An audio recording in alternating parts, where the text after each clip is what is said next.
여러분, 그리스도인의 평안은 폭풍 없는 평안이 아닙니다. 폭풍 속에서 누리는 평안입니다. 주님과 늘 함께 다니던 갈릴리 바다에도 예상치 못한 풍랑이 가끔 일어났듯이 우리가 살아가는 이 세상도 크고 작은 풍랑은 항상 일어나는 것을 잊지 말아야 합니다. 환경에만 풍랑이 있는 것이 아닙니다. 마음에도 풍랑이 있고 정신세계에도 풍랑이 있고 영적 세계에도 풍랑이 있습니다. 또한 보이는 풍랑도 있지만 보이지 않는 풍랑도 있습니다. 바다를 항해하는 사공이 풍랑이 잔잔할 시간만을 기다리고 있다면 그는 평생을 항해하지 못할 것입니다. 오늘 우리의 신앙은 바람은 언제든지 우리 인생에게 불어온다는 것을 기억해야 합니다. 어느 화가가 그림을 그리는데 풍랑 속에서 위험에 처해 있는 배를 그렸습니다. 많은 사람을 태우고 대서양을 항해하는데 이 배가 풍랑을 만나서 침몰 직전에 위기에 있는 그런 그림이었습니다. 이 배 안에는 많은 사람들이 타고 있었습니다. 그런데 놀라운 사실은 침몰하고 있는 배 안에 사람들의 모습이 두려움과 불안이 아니라 오히려 웃음이 있고 기쁨이 있고 찬양을 하는 모습이었습니다. 너무나도 이상해서 도대체 배가 침몰하고 있는데 어떻게 기뻐하고 저렇게 웃음이 있을 수 있을까? 자세히 그림 속을 살펴보았더니 키를 잡고 항해하는 선장이 누구냐? 바로 주님이었습니다. 주님이 선장이셨기 때문에 풍랑 속에서 배가 기울어져 가고 침몰의 위기에 있음에도 불구하고 사람들은 두려워하지 아니하고 불안해하지 않고 있었습니다. 주님과 함께 배를 타고 있었기 때문입니다. 그렇습니다.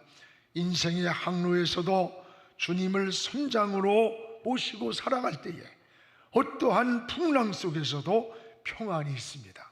어린아이가 엄마와 함께 있으면 세상이 전쟁이 나든 지진이 나든 폭풍이 일어나든 그 아이는 평안한 것처럼 주님과 함께 성도가 있을 때 이 안에 평안이 있는 것입니다. 오늘 말씀에 주님은 육지에 계셨습니다. 그리고 제자들끼리 갈릴리 바다를 향해서 떠났습니다. 어디쯤 가다가 예상치 못한 풍랑이 일어났습니다.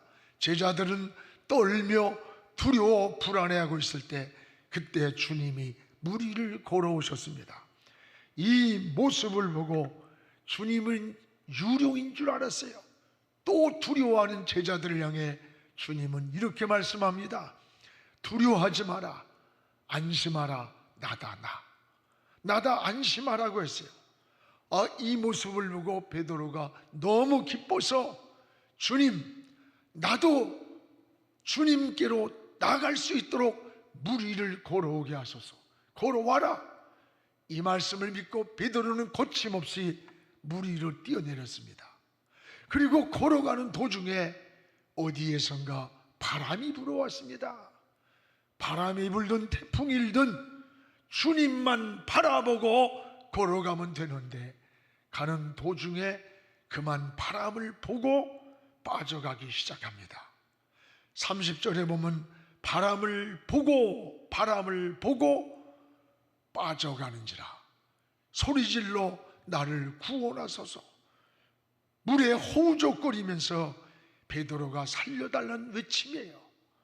그때 주님이 손을 내밀어 그 베드로를 건지면서 31절에 이렇게 말씀합니다. 믿음이 없는 자여 라고 하지 아니하고 믿음이 적은 자여 왜 의심하였느냐 라고 하셨습니다.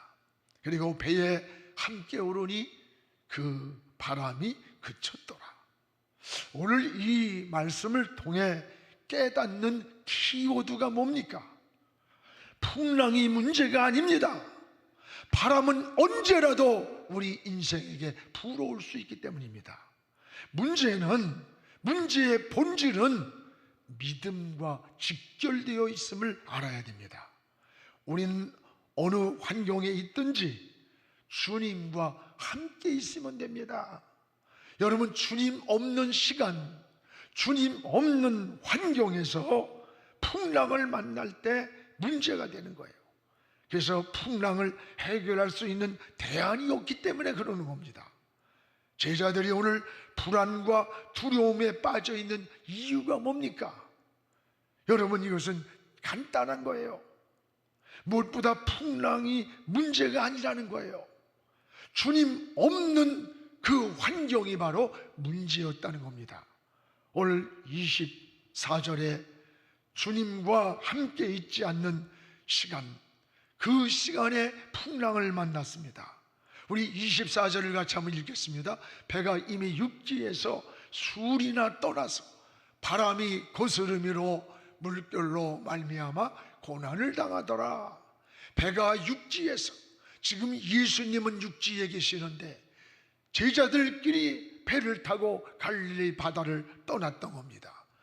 고리가 많이 떨어지는 그 갈릴리 바다에서 갑자기 예상하지 못한 바람이 불어온 거예요. 이 바람에 시달리는 거예요. 오늘 사랑하는 여러분, 문제는 주님이 없는 시간, 주님이 없는 그 장소에서 풍랑을 만날 때 문제가 되는 겁니다.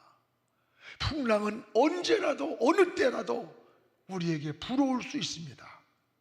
제자들이 주님과 떨어져 있는 환경, 그것이 바로 문제였습니다.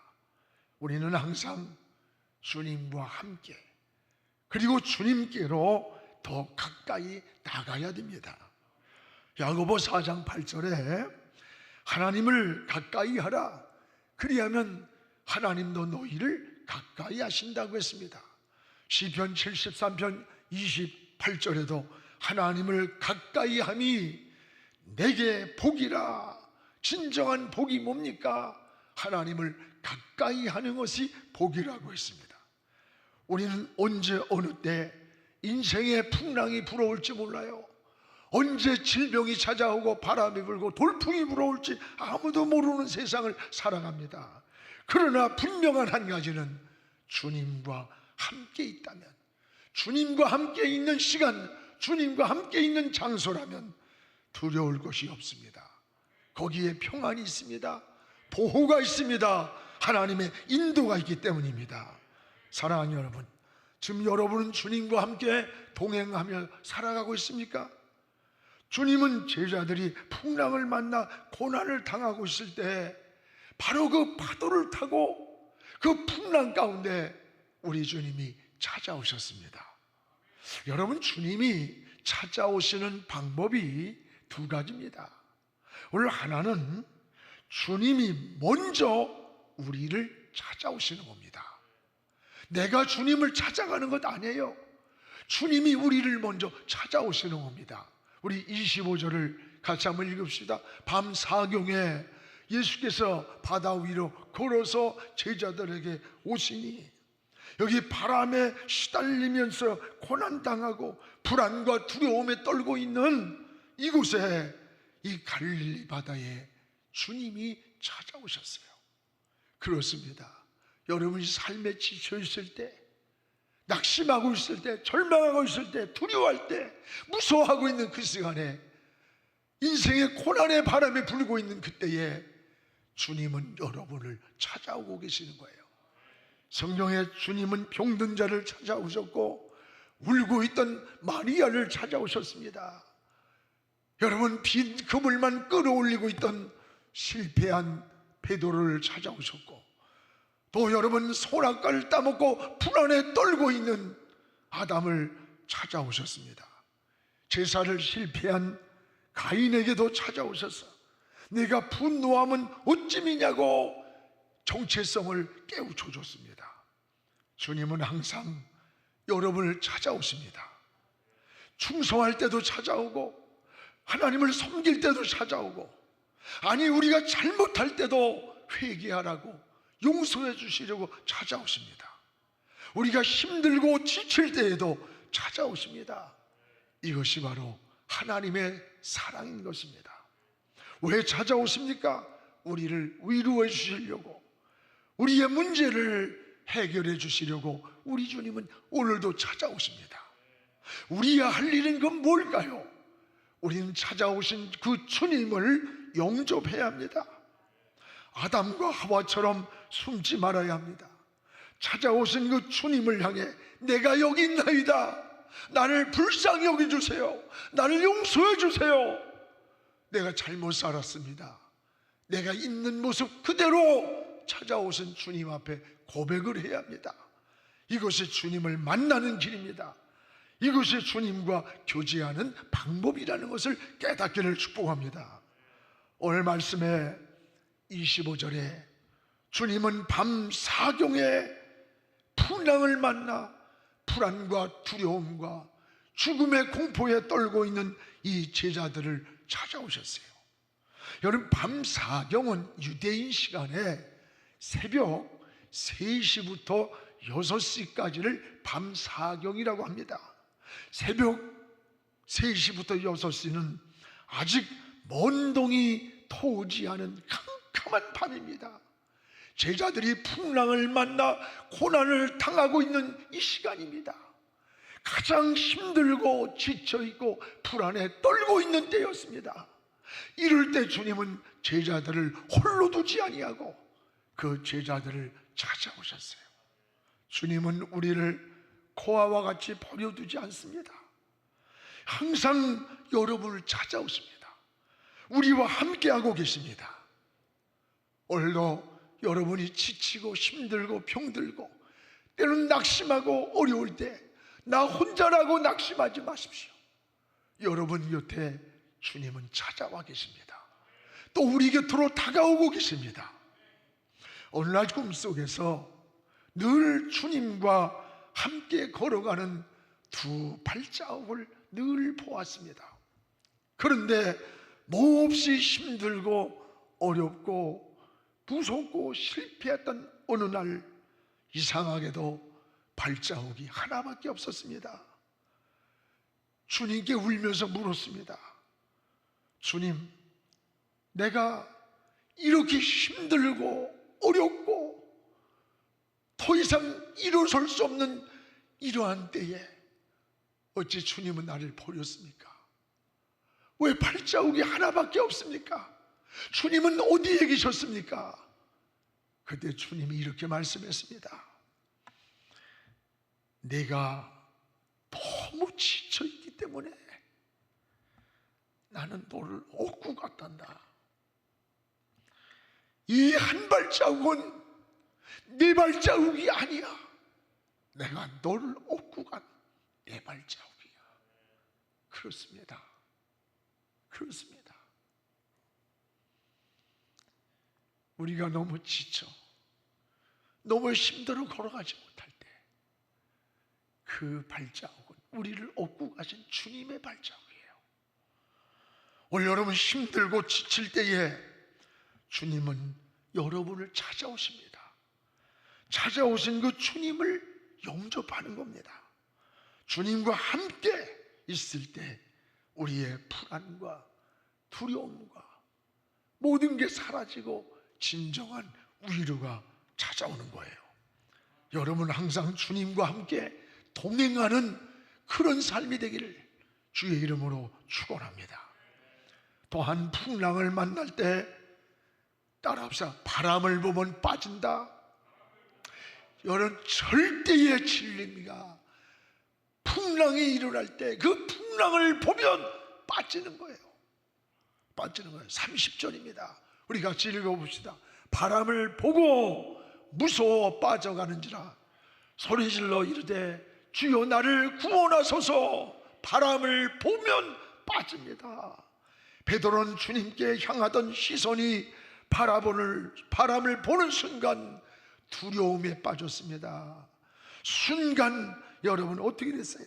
믿음을 잃었어요. 그 순간에 걷잡을 수 없이 물로 막 빠져들어가는 겁니다. 이게 바로 진리입니다. 시선을 어디에 두느냐가 중요합니다. 오늘 여러분을 시선을 주님께로 집중하시기 바랍니다. 바람을 보지 말고 바람을 잠잠케 할 수 있는 저 주님을 바라봐야 파도를 이길 수 있는 거예요. 제가 용인에 부흥회를 갔는데 그 교회 집사님이 외주를 타는 인간 문외자입니다. 용인 민속촌을 갔는데 그때에 그 집사님이 이야기를 해요. 저 외주를 타고 여러 가지 묘기를 부리고 할 수 있는 저것은 한 가지 원칙이 있답니다. 아무리 고도의 기술이 있어도 위를 바라봐야지 아래를 보면 그냥 떨어진답니다. 위를 바라봐야 된답니다. 위를. 아래를 보면 떨어진다는 거예요. 그렇습니다. 그렇습니다. 바람을 보면 빠집니다. 환경을 보면 그 환경에 동화되어 버립니다. 오늘 사랑하는 여러분, 파도를 보면 빠지는 거예요. 그렇습니다. 바라봄이 중요합니다. 본다고 하는 것이 인생에 얼마나 큰 영향을 주는가를 알아야 됩니다. 바라보면서 인생은 닮아가게 되는 거예요. 우리 행동이 만들어지게 되는 거예요. 신앙도 마찬가지입니다. 오늘 주님을 바라보고 여러분 나갈 때 바람을 이길 수가 있어요. 우리 인생은 어느 때 바람이 불어올지 몰라. 바람이 문제가 아니에요. 바람은 언제라도 불어오기 때문에. 그러나 바람을 보지 않고 바람을 잠잠케 하시는 주님이 오라고 말씀하시는 주님께 시선을 집중해야 됩니다. 주님을 바라보는 것, 이것이 바람을 이기는 비결입니다. 여러분은 지금 어디를 바라보면서 살아가는 겁니까? 여러분, 히랍 사람들은 인간을 안드로포스라고 불러요. 이 말은 위를 바라보는 존재다. 인간이라고 하는 것은 위를 바라보고 사는 것, 하나님을 바라보고 사는 게 인간이라는 거예요. 그렇습니다. 위에 계신 하나님을 바라보라는 거예요. 골로새서 3장 2절에 너희는 위의 것을 생각하고 땅의 것을 생각지 마라. 위에 계시는 하나님을 생각하라. 하나님을 바라보라는 거예요. 이것이 믿음이라는 고백입니다. 그렇습니다. 하나님을 바라볼 때 평안을 얻습니다. 지혜를 얻습니다. 풍랑을 이길 힘을 얻게 되는 것입니다. 여러분, 그리스도인들이 세상 사람들과 다른 게 뭐라고 생각됩니까? 세상 사람들은 파도를 보고 두려움에 빠져갑니다. 그러나 똑같은 환경에서도 그리스도인은 주님을 바라보고 평안을 누리는 거예요. 이게 다른 겁니다. 오늘 베드로가 주님만 똑바로 바라보고 걸어갔다면 파도가 문제가 아닙니다. 파도 위를 걸어갔을 것입니다. 바람을 보았기 때문에 빠졌습니다. 오늘 이것은 우리에게도 여러분 적용하는 말씀 아니에요? 지금 여러분이 인생을 살면서 우리의 환경이 얼마나 어렵습니까? 들려오는 소리, 코로나로 인해서 온 세계가 하루아침에 다 차단되고 절망과 좌절과 낙심의 소리도 희망의 소리가 어디 들려옵니까? 이럴 때 여러분의 마음을 어디로 둡니까? 여러분의 시선을 어디를 두고 삽니까? 바람을 봅니까? 주님을 바라봅니까? 오늘 여러분, 저 위에 계신 하나님을 바라보시기를 축복합니다. 하나님을 바라볼 때 파도를 이기게 됩니다. 세상을 이길 힘을 얻게 되는 거예요. 그래서 이사야 40장 31절에 너희는 오직 여호와를 앙망하는 자는, 이 앙망이란 말이 바라본다는 거예요. 하나님을 바라보는 자는 새 힘을 얻는다. 독수리가 날개치듯이 비상하며 오른다. 다른 박질하려도 곤비하고 넘어지지 않고 피곤하지 않도록 하나님이 새 힘을 준다는 거예요. 그렇습니다. 오늘도 위에 계시는 하나님을 바라보고 믿음의 승리자가 되기를 주의 이름으로 축원합니다. 이라크 전투 때 여러분 잘 아는 제퍼 패튼이라고 하는 중령이 전투기 편대를 이끌고 이라크 국경을 넘었습니다. 그런데 이 제트기가 레이더망에 포착이 되었습니다. 그는 목숨을 걸고 이 제트기를 조작해서 레이더망을 벗어났어요. 근데 너무나 긴장한 나머지 이 귀 속에 평형 감각을 잃었습니다. 이 평형 감각을 잃는 순간에 균형을 잃게 된다는 거예요. 자신은 제트기가 지금 상승하고 있다고 생각을 했는데 계기판을 봤더니 땅을 향해서 60도로 막 그냥 그대로 곤두박질을 하고 있는 거예요. 바깥은 칠흑같이 어두웠습니다. 패튼 중령은 이 제트기가 상승하고 있으니 기술을 더 내려야 한다고 생각을 했는데 계기판은 정반대였습니다. 이때에 자신의 생각을 신뢰할 것이냐 아니면 계기판을 더 신뢰할 것인가를 선택하지 않으면 죽음이 오는 순간이었습니다. 패튼 중령은 이때에 자기가 가지고 있던 모든 경험과 지식과 생각을 다 내려놨습니다. 그리고 정확한 계기판을 보았습니다. 그리고는 고공을 향해서 비행기를 다시 상승시켰습니다. 700m 고지를 그대로 추락하는 그 순간에 구사일생으로 그 비행기가 살아났습니다. 그렇습니다. 믿음이 뭡니까? 믿음은 하나님에 대한 신뢰입니다. 여러분, 환경과 조건을 넘어 하나님께 믿고 맡기는 것, 이게 바로 믿음입니다. 하나님의 뜻이 우리의 생각과 정반대라 할지라도 계기판을 선택한 이 조종사처럼 내 생각과 내 방법을 내려놓을 수 있는 것, 이것이 바로 믿음입니다. 하나님이 인도하는 계기판을 믿고 따라가야 합니다. 이것이 우리의 믿음입니다. 여러분, 신앙은 믿음을 선택하는 겁니다. 여러분이 인생을 살아가면서 우리의 환경을 봅니다. 조건을 봅니다. 시시각각 선택의 기로에 놓일 때에 우린 무엇을 선택합니까? 하나님을 선택하시기 바랍니다. 성경을 보시기 바랍니다. 위를 바라보기 바랍니다. 하나님 편에 서기를 주의 이름으로 축원합니다. 또한 주님은 우리 신앙의 본질이 뭐냐? 신앙의 본질은 이 믿음과 직결되어 있음을 말씀합니다. 여러분, 오늘 전체적인 말씀의 내용은 풍랑이 아니에요. 풍랑은 언제라도 불어오기 때문에 문제는 이 풍랑 속에서 어떤 믿음을 갖느냐가 중요하다는 거예요. 여러분, 오늘 여기 31절에 이렇게 말씀합니다. 우리 같이 읽어봅시다. 예수께서 즉시 손을 내밀어 그를 붙잡으시며 이르되 믿음이 작은 자여 왜 의심하였느냐. 여기에 신앙의 본질은 뭡니까? 풍랑입니까? 아닙니다. 바람입니까? 아닙니다. 믿음이라는 거예요. 주님은 그를 태우면서 하는 말이 믿음이 적은 게 문제였다. 오늘 믿음이 작은 자여 왜 의심했느냐. 믿음이 없는 자라고 하지 않았어요. 주목해 보세요. 믿음이 작은 자라 그랬어요. 오늘 믿음이 작다는데 바울에게, 이 베드로에게 문제가 생긴 거예요. 믿음이 적다는 말은 믿음이 가볍다는 뜻입니다. 여러분, 가벼운 게 뭐예요? 흔들리고 여러분 잘 그런 거 아닙니까? 가벼우니까 잘 흔들려요.